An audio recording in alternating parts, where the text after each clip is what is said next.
Good morning students. बच्चों, आज हम अपनी पाठ्य पुस्तक स्पर्श के पद्य खंड के पाठ 1 साखी के बारे में पढ़ेंगे, जिसके रचयिता कबीरदास जी हैं। कबीरदास जी के विषय में आप अपनी पिछली कक्षाओं में भी पढ़ चुके हैं। हम उनके द्वारा लिखित साखी को पढ़ने से पूर्व उनके जीवन के परिचय के बारे में विस्तार से जानेंगे। कबीरदास जी निर्गुण भक्ति धारा के प्रमुख कवि हैं। इनका जन्म सन 1398 में काशी में हुआ था और इनकी मृत्यु 1518 में मगहर में हुई। इनके जन्म के समय विद्वानों के बीच में मतभेद है कि कुछ लोग इन्हें हिंदू धर्म से और कुछ लोग इन्हें मुस्लिम धर्म से संबंधित मानते हैं। कहा जाता है कि कबीरदास जी का जन्म एक हिंदू ब्राह्मणी जो कि विधवा थी उनके गर्भ से हुआ। लोकलाज के भय से वह विधवा ब्राह्मणी काशी के लहर तारा तालाब के किनारे इनको छोड़ आई थी और वहां से नीमा नीरू नामक मुस्लिम दंपत्ति जा रहे थे जो कि निसंतान थे। उन्होंने इस नवजात शिशु की आवाज सुनी तो उन्होंने उसे उठा लिया और अपने घर ले आए और उसका पालन पोषण किया। कबीरदास जी को विद्यालयी शिक्षा प्राप्त नहीं हुई।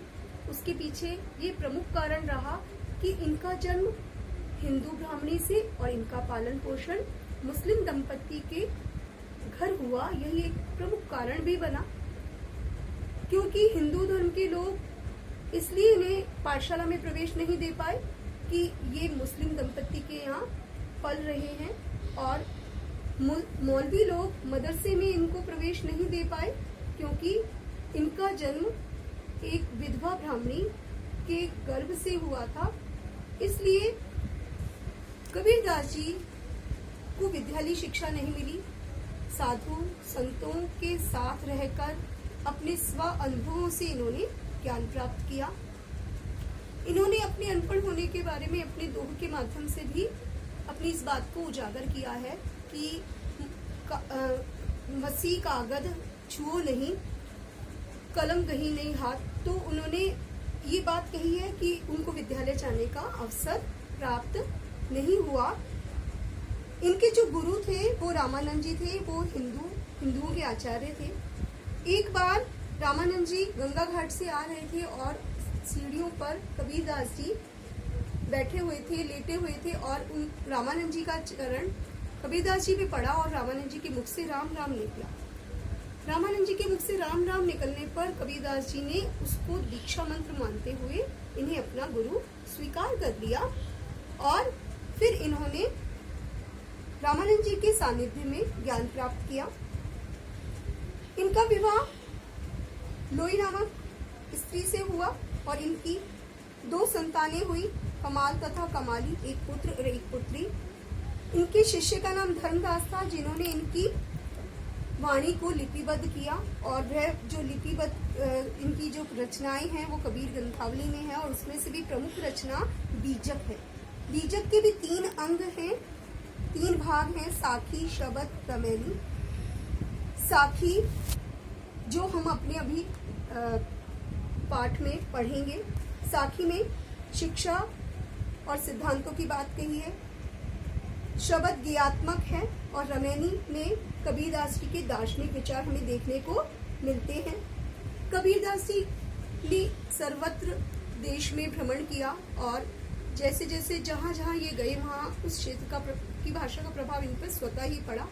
इसलिए इनके दोहों में हमें मिश्रित भाषा देखने को मिलती है। इनकी भाषा को सदुकड़ी भाषा या पंचमेल खिचड़ी भी कहते हैं, जिसमें पूर्वी हिंदी, ब्रज, अवधी, पंजाबी, राजस्थानी, अरबी, फारसी आदि शब्दों का सम्मिश्रण देखने को मिलता है।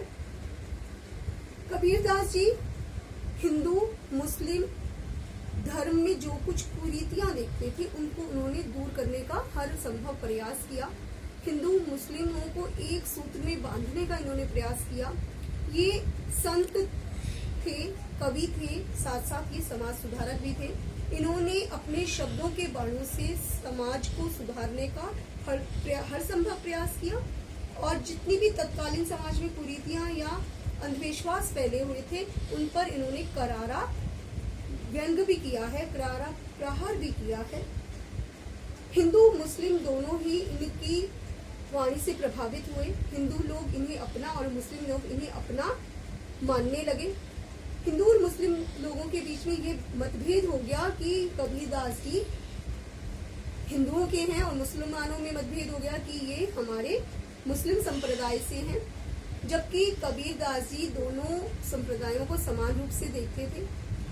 ऐसे ही कहा जाता है कि कबीरदास जी की जब मृत्यु हुई, जो मृत्यु उनकी मगहर में हुई थी, जब इनकी मृत्यु हुई तो हिंदू और मुस्लिम लोगों में यह बहस छिड़ गई कि दोनों अपनी अपनी संस्कृति के अनुसार उनका अंतिम संस्कार करना चाहते थे। जब उनके पार्थिव शरीर से चादर हटाकर देखी तो उनके देह पार्थिव शरीर के स्थान पर फूलों का ढेर था और बाद में हिंदू मुस्लिम दोनों ने इस चमत्कार को देखा तो उन्होंने ये कहा कि जो कुछ पुष्प हिंदू धर्म के लोग लें और कुछ पुष्प मुस्लिम धर्म के लोगों ने लिया। इस प्रकार मगहर में इनकी समाधि और मजार दोनों है। कबीरदास जी के जीवन से हमें ये देखने को मिलता है कि हमें ईश्वर को संभाव रूप से हर घट घट में, हर आत्मा में स्थित मानना चाहिए। वो हर व्यक्ति में ईश्वर का वास समझते थे। वे कहते थे कि हम ईश्वर को किसी मूर्ति में, मंदिरों में, मस्जिदों में क्यों ढूंढते हैं, ये तो हर व्यक्ति के हृदय में ही निवास करता है। हमें घट घट में रहने वाले उस ईश्वर को पहचानना चाहिए। वो कहते थे ये आत्मा ही परमात्मा का अंश है। इस प्रकार उन्होंने एक ईश्वरवाद की बात को भी कहा और ये ज्ञान मार्ग की शाखा की निर्गुण धारा के प्रमुख प्रवर्तक कवि भी थे। ये महान संत, समाज सुधारक तथा उच्च कोटि के कवि थे। इनके द्वारा सिखाई गई बातें हमें साखी में सीखने को मिलेंगी। इस साखी के विषय में हम कल विस्तार से जानेंगे।